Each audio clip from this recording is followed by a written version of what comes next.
Assalamualaikum warahmatullahi wabarakatuh. Innal hamdalillah nahmaduhu wa nasta'inuhu wa nastaghfiruh wa na'udzu billahi min syururi anfusina min sayyiati a'malina may yahdihillahu fala mudhillalah may yudlilhu fala hadiyalah. Asyhadu an la ilaha illallah wa asyhadu anna Muhammadar Rasulullah. Di sini saya akan mempresentasikan tugas ujian akhir semester Ilmu Al-Quran dan Tafsir semester 2 Studi Naskah Ulumul Hadis yang diampu oleh Dr. Kyai Haji Ahmad Alim LCMA. Langsung kepada pokok pembahasan, itu ada hadis dhaif sebab cacat integritas, hadis dhaif cacat integritas dan lemah kognitif, hadis mu'allal, munkar dan maudhu, hukum meringkas hadis dan meriwayatkan dengan maknanya, konsep sahabat, definisi dan tobakot, hadis musnad, hadis musalsal dan contohnya, hadis bil awwaliyah, gorib al hadis, adab perawi hadis. Hadis dhaif sebab cacat integritas dari rawi yang meriwayatkan hadis, yaitu 1. Fasik secara bahasa, keluar dari ketaatan, secara istilah melakukan dosa-dosa besar. Contoh, durhaka kepada orang tua, melakukan dosa kecil yang berketerusan tanpa taubat sehingga menjadi fasik. 2. Berbohong. 3. Jahil, kebodohan. Ketika seorang rawi catat hafalannya, pelupa, lalai, sering salah. Bagaimana kita mengetahui hadis palsu? Pengakuan orang yang membuat hadis palsu. Ada indikator fanatisme golongan, fanatik masalah mazhab, untuk membuli atau menyerang Islam, menjilat penguasa, menjual agama untuk cari popularitas. Contoh hadis dhaif disebabkan cacat integritas. Pertama, ada maudhu. Kedua, matruk. Ada indikator tertuduh berdusta. 3. Munkar. Sebagian mendefinisikan perawinya fasik dan rawinya dhaif. Syadz, perawinya itu menyelisihi rawi yang lebih thiqah atau lebih afdol daripada dirinya. Hadis dhaif, cacat integritas dan lemah kognitif. Dalam Islam, ilmu tidak dipisahkan dengan sahibul ilm. Jadi, cacatnya ilmu itu juga disebabkan cacatnya orang yang membawa ilmu itu. Antara lain, dan ulum itu tidak bisa dipisahkan. Antara rawi dan marwi tidak bisa dipisahkan. Oleh karenanya, kenapa seorang ilmuwan itu harus mempunyai integritas? Tingkatan hafalan atau sisi kognitif. Pertama, ada awsaqun nas. Kedua, ada siqah atau mungkin. Ketiga, soduk atau laba sabih. Keempat, ada makbul. Hukum hadis palsu. Pertama, sepenuhnya atau 100% tertolak dan jangan diriwayatkan kecuali meriwayatkan untuk meluruskan. 2. Orang yang menisbatkannya kepada Nabi SAW terancam masuk neraka. 3. Sengaja berdusta atas nama Nabi SAW, maka dia telah kufur.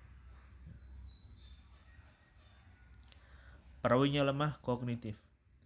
Seorang perawi yang kuat kognitif itu artinya dia memiliki jaminan untuk bisa meriwayatkan hadis secara akurat, tidak keliru. Bila seseorang perawi lemah kognitif dan tidak memiliki catatan hadis yang rapi, maka dia akan sering keliru dalam meriwayatkan hadis. Mungkin secara tidak sengaja dia akan menukar sanad sebuah hadis dengan sanad hadis yang lain, terbolak-balik susunan sanadnya, menambahkan matan hadis atau kemungkinan yang lain. Untuk memenuhi syarat sebagai perawi yang kuat kognitif itu ada 2 macam, yaitu memiliki daya hafal yang kuat, memiliki catatan hadis yang rapi. Perawinya lemah kognitif. Cacat integritas disebabkan adalah sifat adil. Ada kalanya hadis maudhu atau hadisnya matruk itu sama sekali tidak bisa dipakai. Hadis disebabkan lemah kognitif. 1. Munkar, 2. Mu'allal, 3. Syadz, 4. Mudorib. Hadis mu'allal termasuk bidang kajian yang paling rumit untuk mendeteksinya. Permasalahannya banyak di sanad juga di matan. Ada yang matan saja dan ada juga yang sanad saja. Pengertian mu'allal. Cara bahasa, mu'allal itu berakar dari kata alla ya'illu illah yang berarti penyakit. Hadis mu'allal adalah hadis yang mengandung illah, yaitu hadis yang secara tampaknya merupakan hadis yang sahih. Namun sebenarnya setelah diteliti ternyata mengandung cacat atau penyakit. Contoh hadis mu'allal dari Sufyan ats-Tsauri, dari Amr bin Dinar, dari Abdullah bin Umar, dari Nabi Muhammad SAW bersabda, jual beli itu ada khiyar, kesempatan untuk melanjutkan atau membatalkan. Matan hadis di atas adalah sahih. Sanad hadis itu bersambung. Seluruh perawi dalam sanad itu adalah thiqah, adil sekaligus dobit. Namun hadis di atas mengandung illah, cacat yang tersembunyi, karena ada sebuah kesalahan, yaitu Amr bin Dinar itu seharusnya adalah Abdullah bin Dinar. Dua orang perawi ini semuanya thiqah. Pendahuluan hadis munkar. Sebuah hadis menjadi dhaif di antaranya karena adanya seorang perawi yang bermasalah. Bisa jadi pada kesalehan atau pada hafalannya. Seorang perawi yang sempurna adalah hadis perawi yang saleh dan kuat hafalannya, sehingga hadis yang dia riwayatkan memiliki kualitas yang mumpuni. Istilahnya adalah adil dan dobit. Sebaliknya, sebuah hadis yang diriwayatkan oleh seorang perawi yang cacat secara kepribadian atau kemampuan hafalan akan diragukan kualitasnya.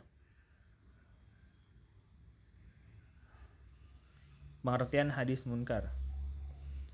Menurut bahasa, merupakan isim maf'ul dari kata al-inkar. Secara istilah terbagi menjadi dua.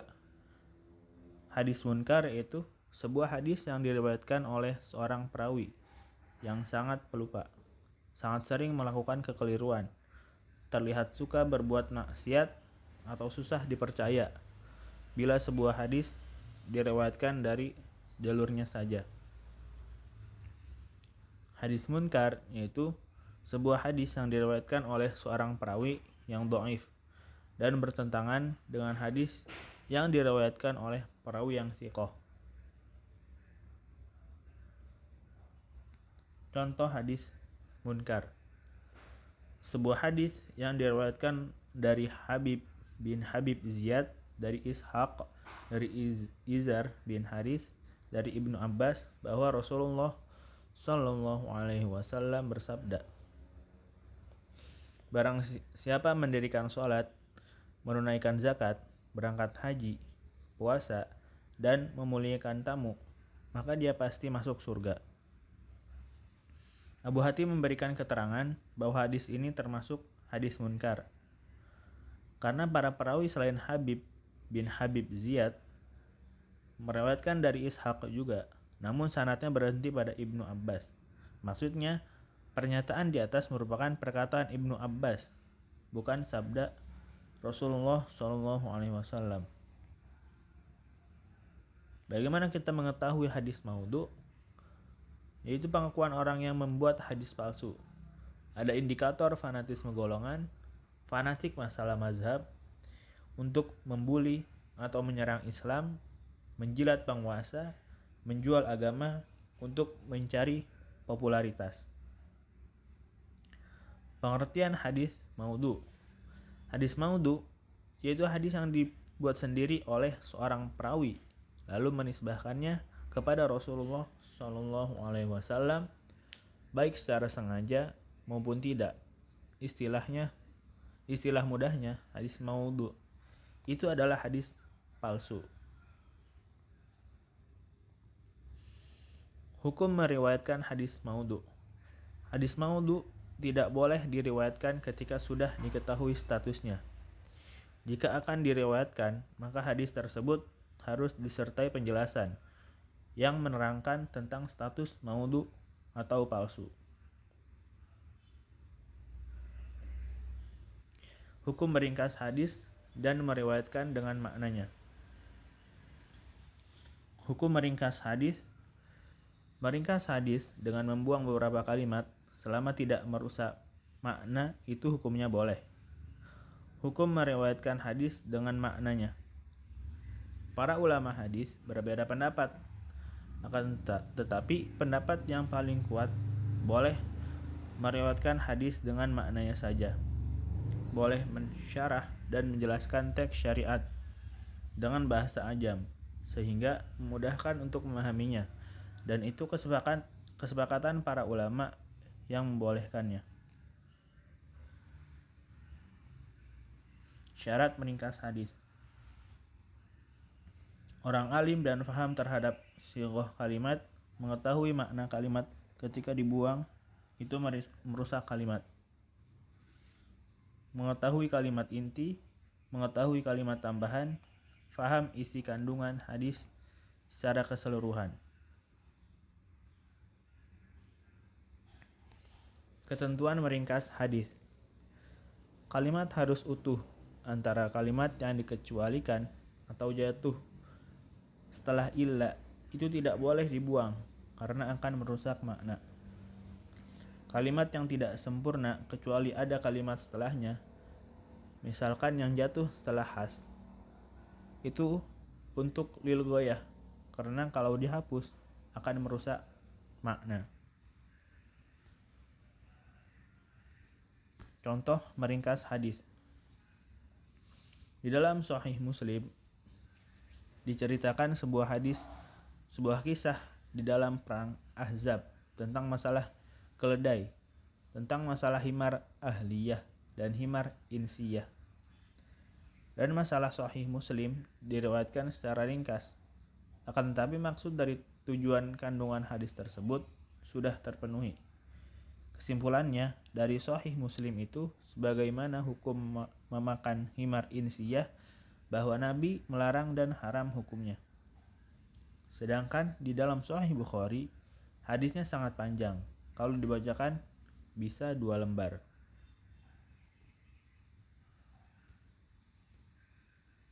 Konsep sahabat, definisi dan tabaqat.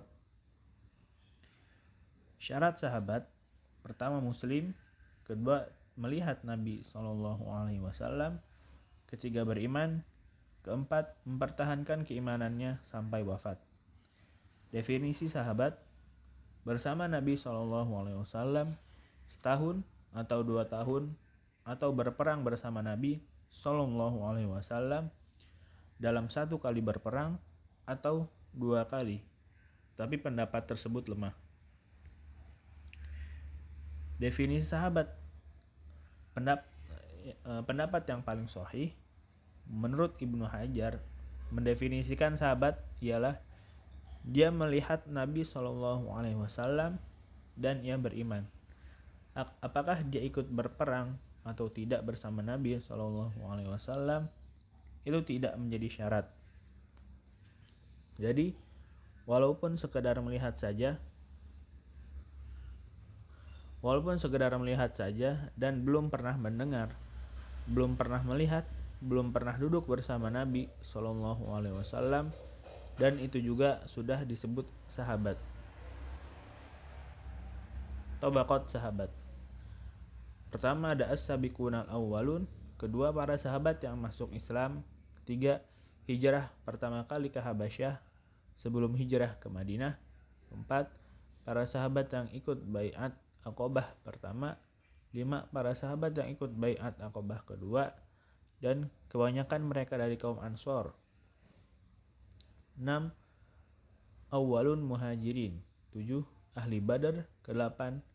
Golongan sahabat yang hijrah dari Mekah ke Madinah di masa antara perang Badar dan perjanjian Hudaibiyah. Sahabat yang ikut baiat 10 orang yang hijrah bersama Nabi dari Hudaibiyah dan Fath Mekah. 11. Orang-orang yang masuk Islam saat Fathul Mekah. 12.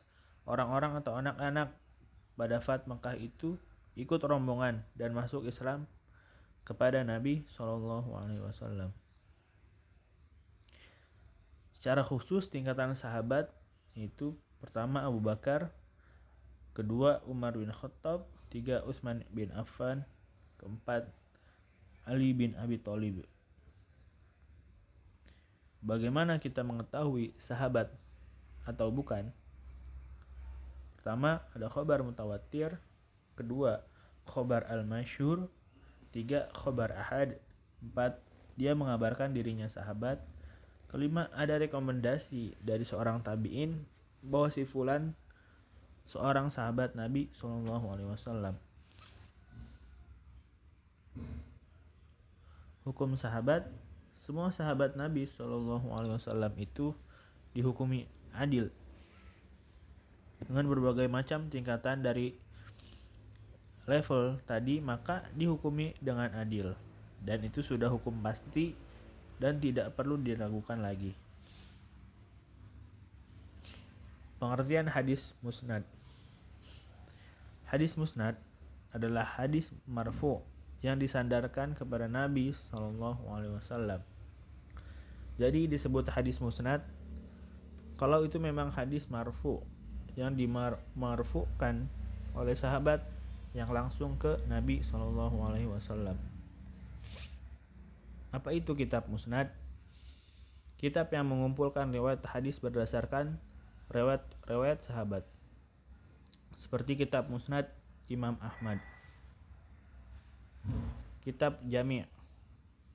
Kitab jam'i. Kitab hadis memang yang ditulis dan diriwayatkan tersusun dari cakupan semua bab, dimulai dari bab akidah, ibadah, muamalah, jinayah, kiamat. Seperti jam'i sahih Bukhari dan jam'i sahih Muslim. Kitab sunan. Kitab yang disusun sesuai bab fikih, seperti Sunan Abi Daud. Jadi kitab sunan itu selain belajar hadis, sekaligus juga belajar fikih, karena menjadi sumber istinbat ahkam oleh para fuqaha. Beberapa istilah orang yang meriwayatkan hadis: musnid, mufid, hafiz, muhaddis, dan amirul mukminin. Hadis musalsal. Hadis musalsal adalah hadis yang disampaikan para perawi secara berurutan, secara mata rantai, secara khas, dalam keadaan atau situasi tertentu, baik secara perbuatan maupun secara perkataan. Pembagian musalsal. Musalsal qauli secara perkataan, musalsal fi'li secara perbuatan, musalsal qauli dan fi'li secara bersamaan, perkataan dan perbuatan. Contoh hadis musalsal, yaitu hadis musalsal yang berupa perkataan sebagaimana sabda Nabi SAW kepada sahabat Mu'adz bin Jabbal. Dari sahabat Mu'adz bin Jabbal berkata, aku bertemu dengan Rasulullah SAW, lalu beliau berkata, wahai Mu'adz, sungguhnya aku mencintaimu. Lalu aku berkata, wahai Rasulullah, dan aku demi Allah, aku juga mencintaimu. Rasulullah pun berkata, sungguhnya aku berwasiat kepadamu dengan kalimat-kalimat yang mana aku berdoa dengan kalimat-kalimat itu dan di setiap sholat. Ya Allah, tolonglah aku agar aku dapat mengingatmu, bersyukur kepadamu, dan beribadah dengan baik kepadamu. Hadis tersebut diriwayatkan dalam Musnad Ahmad bin Hanbal. Dalam proses periwayatan, Para perawi disebutkan melewatkan hadis itu sebagaimana Nabi melakukannya, yaitu dengan mengucapkan, "Ya fulan, inni la uhibbuk." Wahai fulan, sungguhnya aku menyintaimu. Hadis ini adalah contoh periwayatan hadis musalsal secara perkataan. Contoh hadis musalsal perbuatan, yaitu hadis musalsal yang berupa perbuatan. Contohnya adalah ketika Nabi SAW menjalinkan tangannya kepada sahabat Abu Hurairah radhiyallahu an. Abul Qasim, Rasulullah SAW menjalinkan tangannya dengan tanganku dan bersabda, Allah menciptakan bumi pada hari Sabtu, gunung-gunung pada hari Ahad, pohon-pohon pada hari Senin, perkara yang dibenci pada hari Selasa, cahaya pada hari Rabu, dan lautan pada hari Kamis.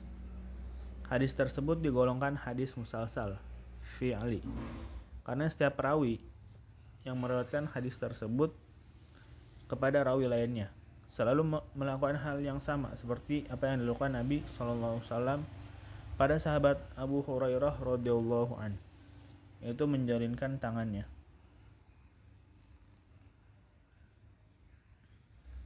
Hukum hadis musalsal. Hadis musalsal memiliki sifat yang menjadi ciri khas yang diikuti dari rawi pertama sampai rawi terakhir. Namun dalam masalah kedudukan hukum dan sumber pedoman, hadis musalsal belum tentu dikatakan hadis yang sahih. Hadis yang paling utama untuk dijadikan dasar, pedoman, dan sumber hukum adalah hadis sahih. Sedangkan hadis musalsal sendiri digolongkan berdasarkan bagaimana rawi-rawi dan riwayatnya mengikuti satu sifat yang menjadi ciri khas hadis ini, bukan digolongkan berdasarkan kuat atau lemahnya, serta diterima atau ditolaknya sebagai sumber hukum. Keterkaitan penyebutan hadis musalsal yaitu berkaitan dengan daerah dan negara, berkaitan dengan fuqaha, berkaitan dengan zaman dan tempat. Tujuan hadis musalsal supaya tidak betul-betul menjaga integritas rawi dan amanah dalam penyampaian hadis. Hadis musalsal bil awwaliyah. Hadis musalsal bil awwaliyah sebagai hadis permulaan atau hadis pertama, oleh karena itu disebut bil awwaliyah. Suatu kebiasaan di kalangan ulama terdahulu yang hingga kini masih dipelihara dari generasi ke generasi, yaitu saat mereka memulai mengajarkan suatu hadis atau ilmu kepada dalam suatu majelis, umumnya akan memulai dengan membacakan atau dibacakan hadis tersebut.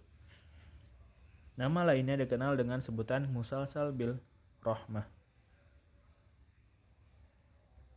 Musalsal bil rahmah karena isi dan kandungan hadisnya adalah tentang rahmat.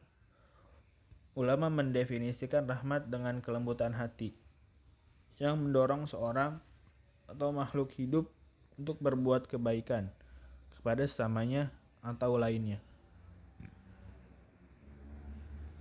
Gharib al-hadis, dijumpai satu lafaz atau satu kata yang terlihat asing dan membutuhkan syarah, dan itulah yang disebut gharibul hadis. Gharibul hadis berbeda dengan hadis gharib. Gharibul hadis membahas semua matan atau nas sebuah hadis yang di situ ada kata-kata yang kelihatannya asing atau muskil. Kitab Gharibul Hadis karya Abu Ubaidah Al-Qasim bin Salam, wafat 224 Hijriah. Kitab Gharibul Quran wal Hadis karya Abu Ubaidah Al-Harawi Ahmad bin Muhammad, wafat 401 Hijriah. Contoh hadis gharib artinya menceritakan kepada kami Ali bin Hafiz dan Bishr bin Muhammad menuturkan Abdullah Ma'mar dari Az-Zuhri dari Salim dari Ibnu Umar radhiyallahu anhu menuturkan Nabi berkata kepada Ibnu Sayyad, aku menyembunyikan suatu hal bagimu. Ibnu Sayyad itu adalah Al-Duhu. Nabi SAW mengatakan, semoga dihinakan, engkau tidak bisa melampaui batas kemampuanmu sebagai seorang dukun. Umar bin Khattab berkata, Izinkanlah aku untuk memenggal lehernya. Nabi SAW menjawab, biarkan dia. Ibnu Sayyad, jika dia memang Dajjal, kamu tidak bisa melawannya. Dan kalaulah dia bukan Dajjal, tidak ada manfaat kebaikan untukmu jika membunuhnya. Hadis riwayat Bukhari dalam Al-Qadr. Hadis tersebut menurut sebagian ulama, kata yang disebut gharib di sini adalah ad-dukhu. Di mana menurut Al-Jauhari, kata ini memiliki makna asap. Namun ada pendapat yang mengatakan bahwa itu adalah tumbuh-tumbuhan, bahkan jima. Kenapa ilmu gharib al-hadis penting? Ilmu gharib al-hadis memiliki peran yang penting dalam mengetahui makna dari hadis Nabi Muhammad SAW. Dalam hadis terdapat banyak kata-kata yang jarang ditemukan dalam bahasa Arab. Sulit untuk memahami makna dari kata-kata tersebut. Adab perawi hadis, nasihat dari Imam Malik. Ketika Imam Syafi'i belajar dari Imam Malik, maka salah satu pesan yang pertama kali diperdengarkan oleh Imam Malik, jadikanlah ilmumu seperti garam dan adabmu seperti tepung. Adab itu sebelum ilmu. Maka ketika disebut pendidikan di kampus berbasis teknologi itu salah dan keliru. Akan tetapi yang benar adalah pendidikan di kampus berbasis ilmu. Adab perawi hadis, yaitu ikhlas. Kedua, menata hati dan membersihkan hati dari kepentingan dunia. Tiga, memperbaiki akhlak. Larangan pembaca hadis. Menurut Ibnu Hajar, tidak sopan membaca hadis sambil berdiri. Dua, jangan membaca di tengah jalan. Tiga, tidak boleh membaca hadis dengan tergesa-gesa. Adab pencari hadis. Satu, hendaklah para pencari hadis ini orang yang paling sempurna adabnya dan tawadhu kepribadiannya. Dua, menjaga syiar agama ini. Adapun referensi karya kitab adab perawi hadis, rujukan kitab tentang masalah adab perawi dalam hadis itu baca kitabnya Khatib Baghdadi tentang Al-Jam'i berkenaan akhlak komprehensif bagi rawi dan guru. Wallahu a'lam bishawab. Wabillahi taufiq wal hidayah. Assalamualaikum